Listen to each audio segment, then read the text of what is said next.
How did I get into the town of Ampleforth? Simple, really. I don't expect someone like you to understand.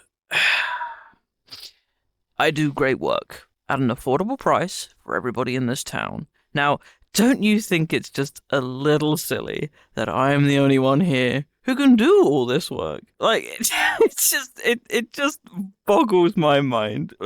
Hey, What do you want? what are you doing right here? Nothing. Nothing. I'm not. What? I'm not doing anything. I'm not doing it.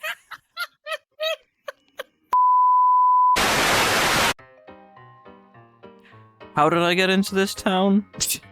It's really simple, but I'll dumb it down for you anyway because you just might not understand. I'm good at what I do.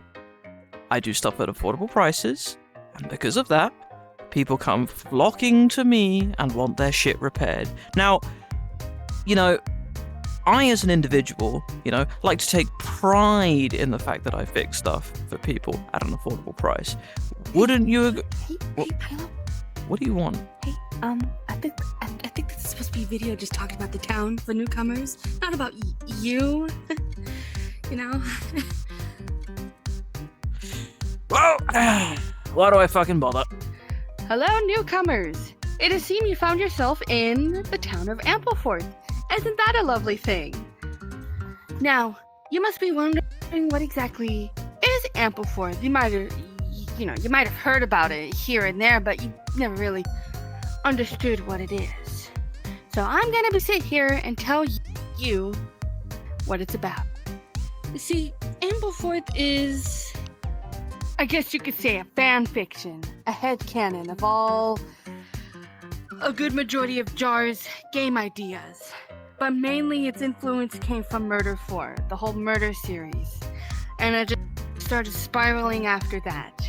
And then it became this nice little community that we have to make ourselves fit into the Murder 4 aesthetic that we now call as AMpleforth characters. So the main story of AMpleforth consists of 3 chapters, and each chapter being really long and very important. The first chapter introduces a bunch of characters, you get to know who is who, and it follows the main character of Mallory Morris, which is the character that's based off of me, which is this one that I'm using. She'd recently got a new job under the person that we all know as Jar.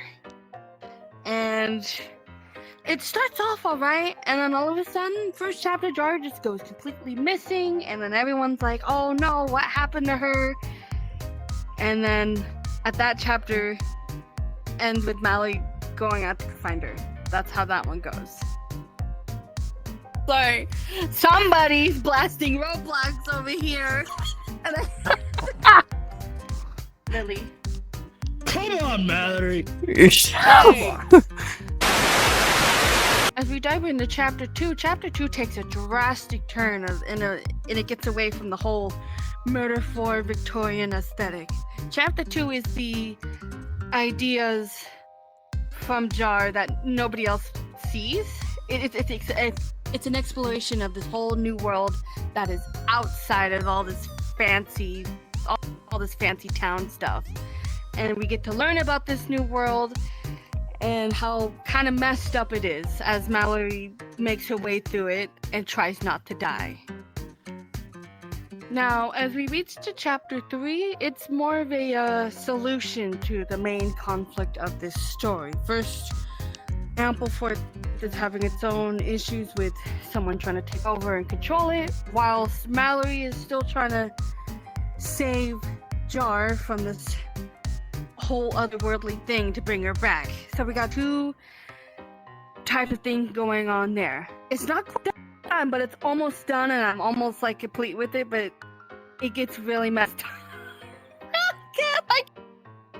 So in this segment, I'm going to explain just a little bit about what this Discord is and what it actually became. Because at first, it was supposed to be just where I store all my ideas for this, the art, just a nice. It wasn't even supposed to be get this big. But then eventually, the more people I added, the more role playing started to happen, and it just turned into this nice little community that we have now. And thus, you are here now. Isn't that wonderful? So I've grabbed 2 of the residents here on such a short notice. We just thank you guys. Thank you for coming. Would you guys like to introduce yourselves? I suppose I'll go first compared to this old fuck. Sorry, I swore. Because we like to get in character, play around a little bit, do all of this nice stuff, and then now you're here to see it for yourself, you know? So let me introduce, or not me introduce, but like, let's introduce some of the town's residents, shall we? Oh, Be quiet. I'm Milo Rimmer, inventor and repairman of this droll town. And I am Farrah Bednoni, the local blacksmith of this lovely town. Isn't that you? Oh, and I already explained earlier that this character is the main protagonist, of course. Because why not? I'm the one writing the story, you know. Just a little. I don't know where I'm going with this. So, since this is a work that is based off Jar's games and all, that also means that these things will coexist with us as these. Now, if you're wondering what these things are known as pawns, one of Jar's creations. And if you're well acquainted with playing Jar games, then you must know them from Overseer or the Ring of Judgment. Saying, must know them from the Key. Because there's a pawn NPC. Oh. We can just add that with subliminal messaging of just like the pizza pawn box and going and audience anarchy. Now, well, I thought it was important to explain a little bit of why those pawns, like what they are, I guess, is because if you're thinking about making your own character, there are like a few rules they have to abide to at least fit in the story. Like, you could do anything else with your Jar-ified character, but as an AMpleforth character, for it to fit in the story, there are a few rules to abide to, such as the pawns. Most characters do not know those exist. Most characters are sheltered from the reality of whatever that thing is. And if people do find out what pawns are, they're either scared or they're just like, oh well. It's a little complicated.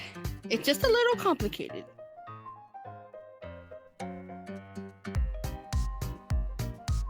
I don't know. I can't improvise. That's about the gist of what AMpleforth is. There's still a lot left to it, and if there's questions that you feel that you need to ask, go on ahead. It'll help me, and it'll help you. So, I hope you enjoy your time here with everyone else.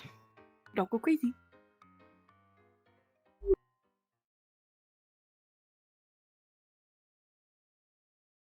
I didn't promise you anything. Can we get a lunch break? Yeah, you get one of those. Yes!